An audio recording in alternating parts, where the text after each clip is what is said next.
El plato fuerte.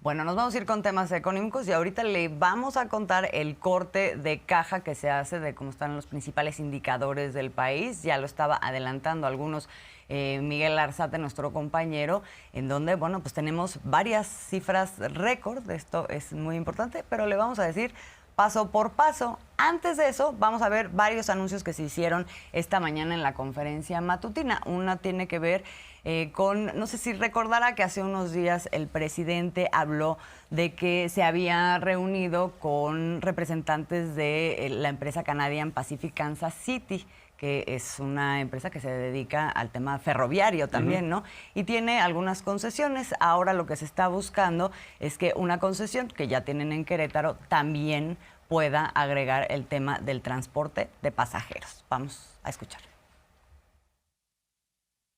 Vinieron los de una empresa de Kansas que hicieron una fusión con la empresa ferrocarrilera más importante de Canadá y pues es una gran corporación que tiene que ver con México, que tiene que ver con Estados Unidos, con Canadá, y ellos tienen la concesión, una de las concesiones de las vías de Querétaro a la Ciudad de México, o de la Ciudad de México a Querétaro, y les planteé el que se analizara la posibilidad de que se utilizaran las vías para un tren de pasajeros, porque ya la carretera Querétaro de la Ciudad de México está saturadísima, ya no se puede seguir ampliando.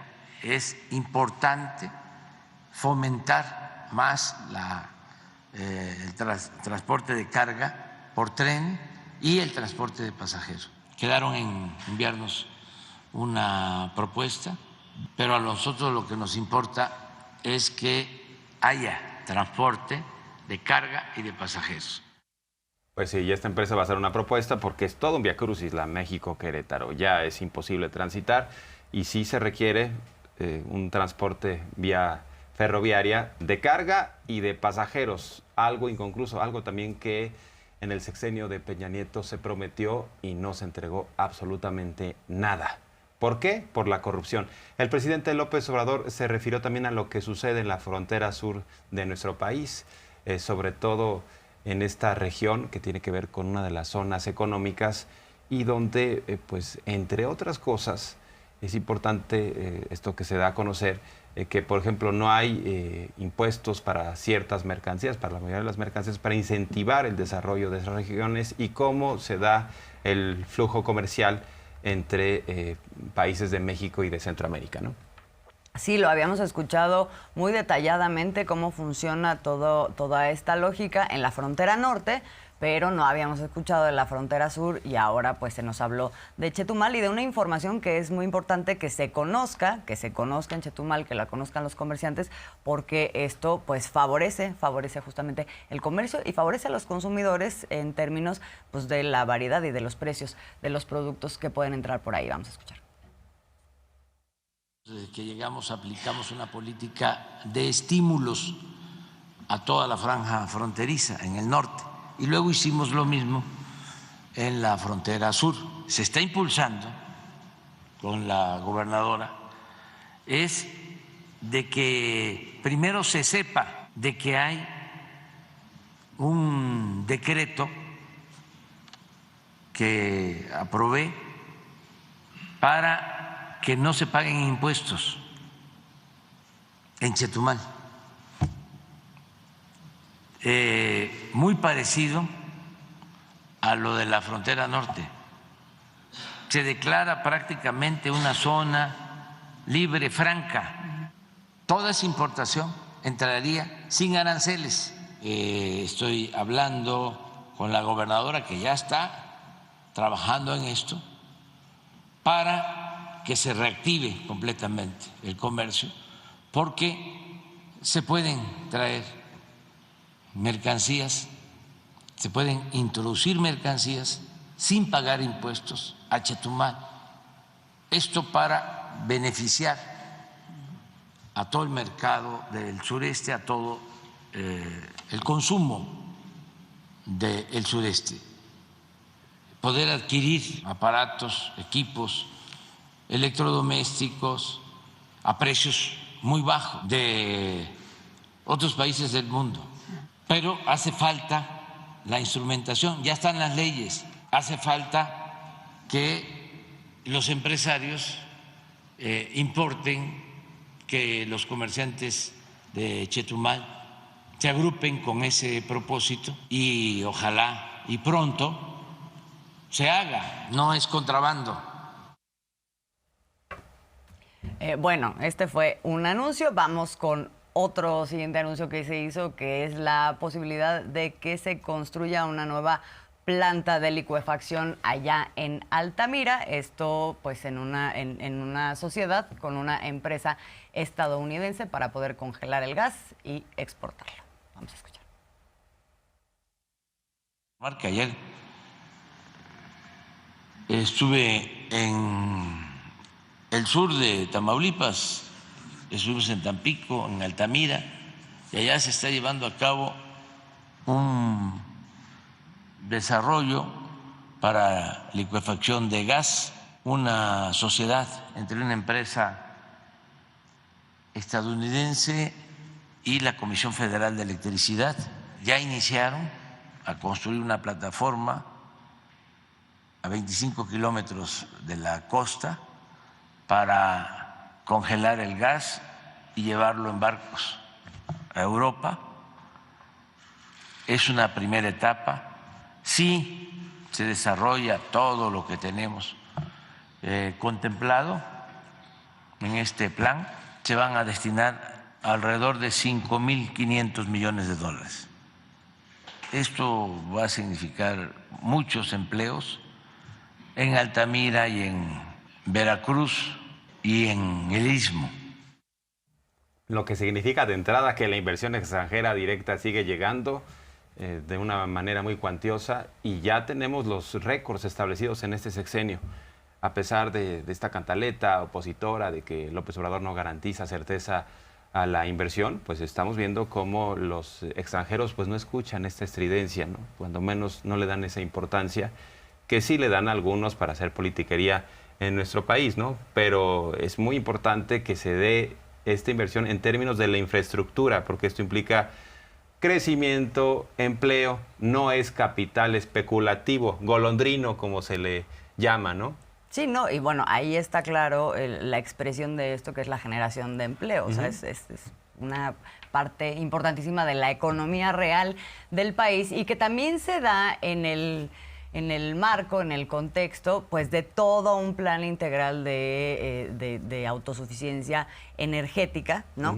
En donde está también la producción petrolera y la refinación que nos va a permitir y que nos permite ya tener más combustibles que sean producidos por nosotros, por el país, y eso pues obviamente tiene un impacto en los precios de los combustibles y lo va a tener. Esta autosuficiencia, hoy por ejemplo se hace un acento en esta forma en que se ha venido recuperando la capacidad productiva de Pemex y vemos cómo bajó entre 2018 2019, o sea, este es como que lo que entregan, ¿no? Cómo se había venido esta caída en la producción petrolera en el país y a partir de 2019, con las nuevas políticas de recuperación de Pemex y con toda una serie de medidas que se han implementado, pues ha venido aumentando.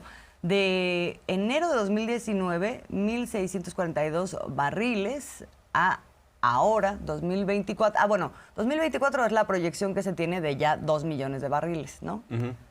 Era 1.600.000 barriles, exacto. 2 millones de barriles para 2024 y ahorita estamos en 1.940.000 barriles. Así es, y bueno, pues hay que recordar que en el 2020 hubo una reducción ahí de producción por el acuerdo ante la OPEP. Hay que recordar que también en su momento intervino Estados Unidos y en particular el entonces presidente Trump para aportar algo más de lo que correspondía a México, porque también nuestro país dijo, nosotros no podemos frenarlo todo como algunos quisieran, porque estamos empezando a desarrollarnos y a buscar esta soberanía energética, y los de antes se estaban preocupando ya por comprar la gasolina del extranjero, ya habían rendido la plaza en esos términos, ¿no? Y bueno, claro que se ocupaban de otros grandes negocios, y fue un gran negocio para los neoliberales saquear a Pemex, sobreexplotar, ¿no?,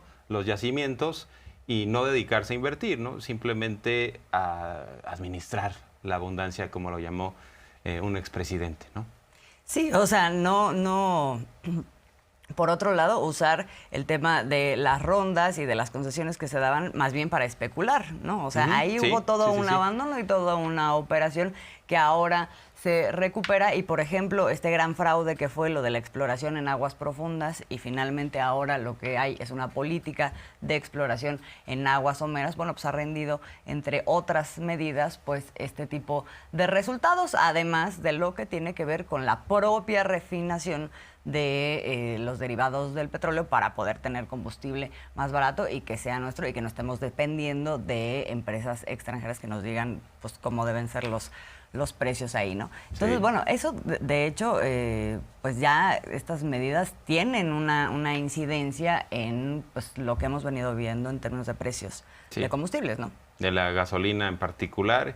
Y bueno, pues es un subsidio también que se ha dado al sector precisamente para que no se genere una inflación, porque la gasolina incide en el transporte, incide en todas partes. De hecho, por ahí teníamos, ¿no?, una declaración del presidente en donde habla de cómo en esa concepción neoliberal decía, no importan los gasolinazos, porque los más ricos son los que andan utilizando la gasolina y a ellos no les afecta. No tenían ni idea. O sí tenían idea, pero son muy cínicos para tratar Más de bien justificar el agravio, ¿no?, a la población. el despojo. O sea, el despojo. Luego Sí. nos pegaron durísimo. Y bueno, pues ya rápidamente hacer el paréntesis porque te acordaste del nombre de Carolina Villano, Carolina esa a la Villano, que nos referíamos allá en Hidalgo, que fue la candidata perdedora del PRI, y hubo esa diferencia entre Alito y Fayad, porque Fayad dijo, me la impusiste, yo no pude ni meter las manos, y si hubo un distanciamiento. Esto a propósito de la posibilidad o de lo que se está especulando sobre si Fayad va a ser embajador de México en Israel, así como otros exgobernadores sí dijeron, yo me voy de embajador, o en su caso de cónsul, ¿no? Como la exgobernadora de Sonora. Sí, que bueno, eso queda como un gran cuestionamiento todavía el día de hoy, pero pues ahí está también la especulación. Oye, pero volviendo al tema económico, vemos el asunto de la autosuficiencia energética. También hay un esfuerzo en términos de autosuficiencia alimentaria, en donde hay una serie de programas de apoyo al campo, a los productores, y en medio de eso, pues también hay quienes de pronto han querido, ¿no?, pues tener ciertos beneficios a propósito de que se tiene conciencia de que hay una política que busca apoyar. ¿Qué está pasando? Hay un contexto de un movimiento de algunos productores en el norte del país que están exigiendo que se eleven los precios de garantía. Entonces, hoy el presidente hace una serie de aclaraciones al respecto porque, primero, enumera los apoyos que se están dando, efectivamente, que tienen que ver, entre otras cosas, con los fertilizantes, sí con estos precios de garantía. Dice, en este momento, además, se está dialogando, pero además hay que entender que toda esta discusión se da en el marco pues, de ciertas prácticas pues, que vienen de antaño, ¿no? Que es que cuando se dan este tipo de apoyos, pues algunas veces no son los pequeños productores, los campesinos, los favorecidos, sino que operan las asociaciones como una especie de intermediario que finalmente se quedan con los mayores beneficios. Entonces, ¿qué dice el presidente? Estamos en la negociación, pero además estamos tratando de encontrar un mecanismo que haga que los apoyos lleguen verdaderamente a los campesinos y a los pequeños productores y no se queden aquí en esta especie de práctica de coyotaje. Vamos a escuchar. Pues todavía no hay un arreglo, aun cuando ya hemos nosotros ofrecido el mejorar el precio de garantía del maíz, del trigo harinero, desde luego frijol, arroz, leche, En el caso especial de Sinaloa se acordó que Segalmex iba a comprar 1 millón de toneladas de maíz para apoyar a los productores.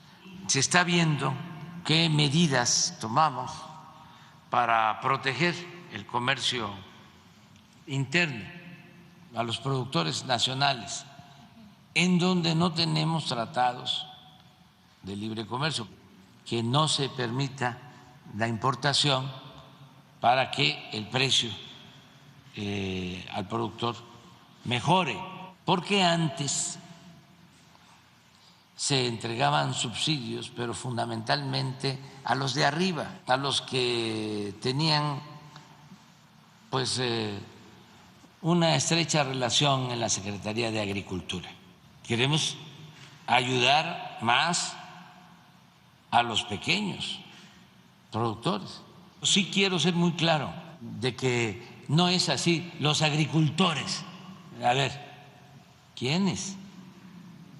Ahora sí que ¿de parte de quién? Sí, pero hay una pirámide, hay una minoría. Y aún cuando en el mercado mundial bajen los precios de los granos, ellos ganan. Subsidiar a los grandes productores. Si tú subsidias a los grandes productores, se va a crecer, va a acrecentarse la diferencia, la distancia entre los grandes productores y los pequeños. Hay que subsidiar a los que menos tienen. No cae la copa, ¿no? Sí, no se derrama No se la derrama. copa, como decía el presidente. Y a propósito de esto, ya tenemos las declaraciones de López Obrador, que recuerda a los neoliberales diciendo: los pobres no comen gasolina, como lo dijo Ildefonso Guajardo, hoy diputado federal del PRI, aspirante a la presidencia, exsecretario de Economía de Peña, y también otra declaración del exsecretario de Hacienda González Anaya, ¿no?, quien es familiar de Carlos Salinas de Gortari. Sí, entre otros sofismas de la época, que viene a cuenta que fueran recordados porque pues las políticas han cambiado y han cambiado también, digamos, ciertos resultados que han pues echado abajo todos esos mitos y todos esos sofismas. Vamos a recordar lo que hoy pues también recuerda el presidente de la conferencia matutina, y luego vamos al corte de caja de cómo vamos económicamente. Un concuño de Carlos Salinas, que llegó a ser secretario de Hacienda, llegó a decir de que no importaba que aumentara el precio de las gasolinas, porque la mayoría del pueblo de México no tenía carros. Todavía fue más fino, ¿no?, en su manejo truculento, justificatorio de ASPE, otro secretario de Hacienda, de Salinas, que soltó el sofisma que para qué se impulsaba la producción en México sin un... El comportamiento de la economía nacional va requete bien. En el primer trimestre del año se siguen presentando señales de recuperación, crecimiento y avance a través de varias cifras récord que el presidente presentó el día de hoy. Se han logrado récords en la afiliación al Seguro Social, que ha superado ya los 21 millones, y se ha incrementado el salario promedio de los trabajadores afiliados, que ronda ya los 16,200 pesos mensuales, también una cifra récord. En este trimestre ha caído el desempleo como no se veía en 20 años, al llegar al 2.8% de la población económicamente activa. Con esto, el desempleo en nuestro país es inferior al de España, Francia, Bélgica, Canadá y Estados Unidos. Y que no le digan y que no le cuenten, estamos en los niveles más bajos de desempleo en el mundo. Además, esto ya no es noticia. México mantiene la fortaleza del peso respecto al dólar. La moneda se ha apreciado un 13.2% en lo que va del sexenio, luego de décadas de devaluación constante y sonante. Las remesas también van creciendo, en promedio 10%. El estimado para mayo fue de 5.575 millones de dólares, y de seguir así, se superarán los 70,000 millones de dólares en remesas. Asimismo, tenemos récord en inversión extranjera.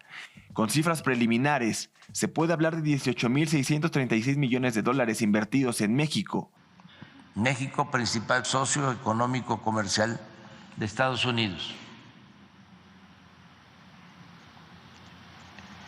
Eso solo es el mes de marzo, 72,000 millones de dólares.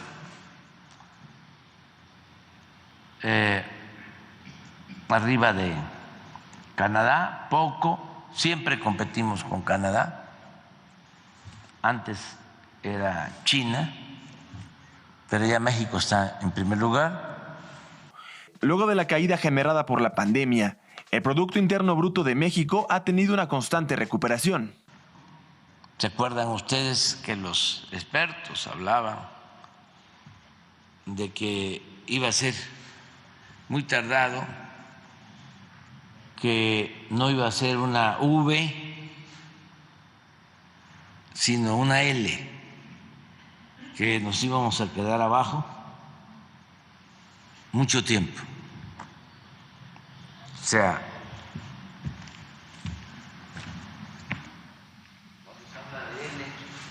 vamos a seguir así. Bueno, proporcionalmente una L hasta aquí.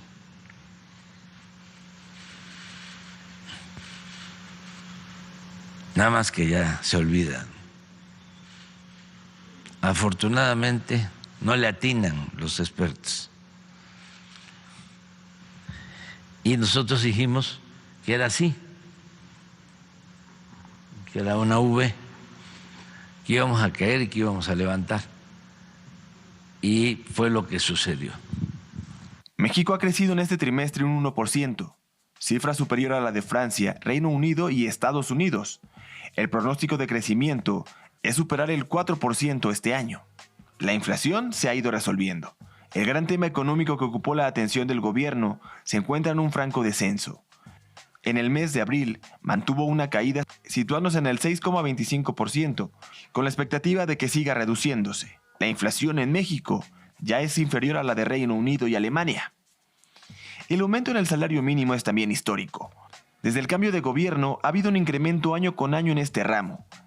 En la actualidad se sitúa en 207.40 por jornada laboral. Y esta es la mesa. Esto es, como dicen algunos, la neta del planeta.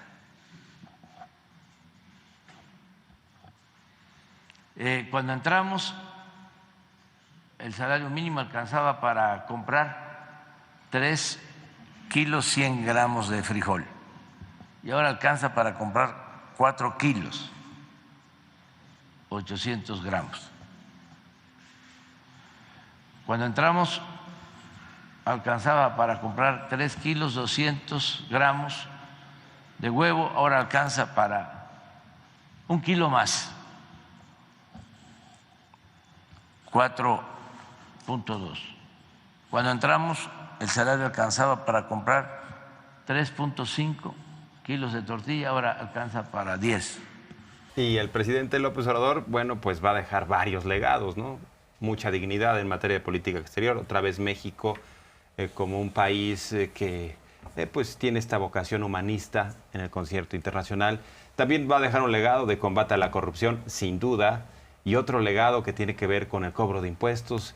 Y hoy nos habla de otro que él está buscando, que sea considerado, de acuerdo a pues, datos verificables, como el presidente que más áreas naturales protegidas dejó después de Lázaro Cárdenas, es decir, el segundo lugar, ¿no? Es lo que plantea el presidente López Obrador. El segundo lugar, sí, muy reconoce que sería el segundo lugar, ¿no? Reconoce que sería el segundo lugar y anuncia que va a haber un informe de cuáles son todas esas áreas naturales protegidas. Ya nos ha dado un adelanto en ocasiones anteriores, pero lo va a volver a hacer. Vamos a escuchar.